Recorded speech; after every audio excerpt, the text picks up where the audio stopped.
ہر بندے کو ذکر ہے. تیرا باپ شرابی ہو تو تو اپنے باپ کو شرابی نہیں کہتا, خدا جانے کیا کیا کہتا ہے.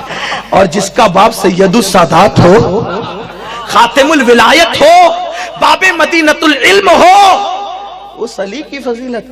اعتقاد الاحباب میں امام اہل سنت نے لکھا ہے کہ جتنی حدیث رسول اللہ نے مولا علی کی فضیلت میں بیان فرمائی اتنی کسی صحابی کی فضیلت میں بیان نہیں فرمائی. بیان ہی حضور نے زیادہ کیے تو ہم کیا کریں. حضور نے ہم سے لڑنے والوں حضور سے لڑو جا کر, اگر ہمت ہے تو, اور ان سے لڑنا تو کفر ہے. انہوں نے بیان کی تو بات چل رہی تھی, دور نکل گئی. لوگ کہتے ہیں کہ پیدا ہوتی نبی کو پہچان لیا. ہم نے کہا تو نے علی کو نہیں پہچانا, تو نے علی کو نہیں پہچانا. سید محمد بن گرامی لکھتے ہیں حضرت فاطمہ بنت اسد کہتی ہیں, توجہ دھیان سے, یہاں سے لے کے اخیر تک اولاد علی کی چوکھٹ پر فضائل علی پڑھنے لگا ہوں. عنوان مجھے یہی دیا گیا ہے آج, اور ابھی پہلی ذات پڑھا ہوں, ابھی 4 ذات باقی ہے, لیکن بہت وقت نہیں لوں گا آپ کا, شارٹ میں جلدی جلدی چلیں گے. دھیان سے سنو. سیدہ فاطمہ بنت اسد کہتی ہیں کہ جب میرے پیٹ میں علی تھے اور میرے گھر میں محمد عربی تشریف لاتے, ابھی تو کسی کو پتہ ہی نہیں تھا کہ یہ اللہ کا نبی ہے, یہ خاتم النبیین ہے.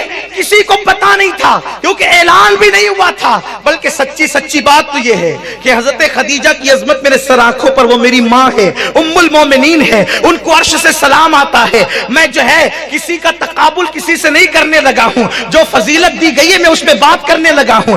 ابھی خدیجہ کو بھی نہیں پتا ہے کہ یہ اللہ کا آخری نبی ہے, اس لیے کہ میرے نبی کی ابھی عمر 29 سال کی ہے. ابھی خدیجہ کو اللہ اکبر عقد میں آنے کو صرف 4 سال ہوئے ہیں, لیکن ابھی ان کو نہیں پتا ہے. متاثر بہت ہے کہ بہت نیک ہے, متقی ہے, پرہیزگار ہے, کبھی جھوٹ نہیں بولتے, غیبت نہیں کرتے, جھوٹی قسم نہیں کھاتے, جتنا کماتے یتیموں بیواؤں پہ خرچ کر دیتے ہیں. بہت متاثر ہے, لیکن پتا نہیں ہے کہ آخری نبی ہے, کیونکہ ابھی انہوں نے خود زبان کھول کے نہیں کہا کہ میں نبی ہوں اللہ کا. ابھی حضور چپ ہے, لیکن قربان جائیں. فاطمہ بنت اسد کہتی ہے, اہل سنت کی 200 سال پرانی کتاب سے پڑھ رہا ہوں, حوالہ ساتھ پڑھ رہا ہوں تاکہ آپ کو کوئی مغالطہ نہ دے سکے. فاطمہ بنت اسد کہتی ہے جب 29 سال کے محمد عربی میرے گھر میں آتے تو میرا بیٹا پیٹ میں ایسی حرکت کرتا کہ میں اٹھ کر کے کھڑی ہو جاتی. ایک دن میرے شوہر حضرت ابو طالب نے کہا کہ تم محمد کو دیکھ کر کھڑی کیوں ہوتی ہو, تم محمد کو دیکھ کر کھڑی کیوں ہوتی ہو. ایک دن کو حضرت ابو طالب نے امتحان لینا چاہا,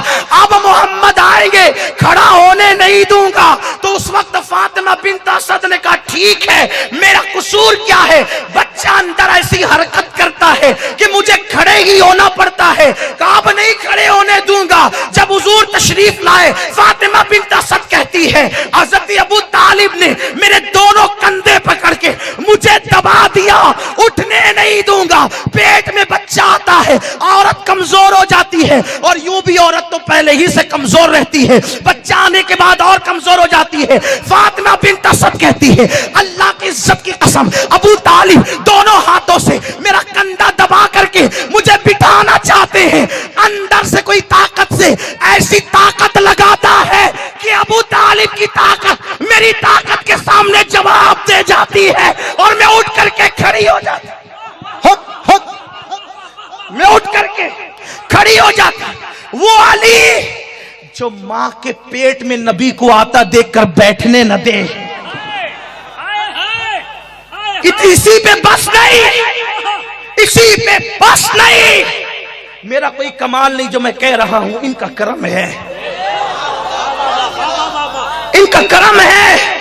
سیدہ فاطمہ بنت اسد کہتی ہے کہ صرف بیٹھنے ہی نہیں دیا, بلکہ میرے گھر میں 29 سال کے محمد عربی آتے, جدھر جدھر جاتے میرا بچہ پیٹ میں ادھر رخ کرتا رہتا, رخ بدلتا رہتا, رخ بدلتا رہتا. میں نے کہا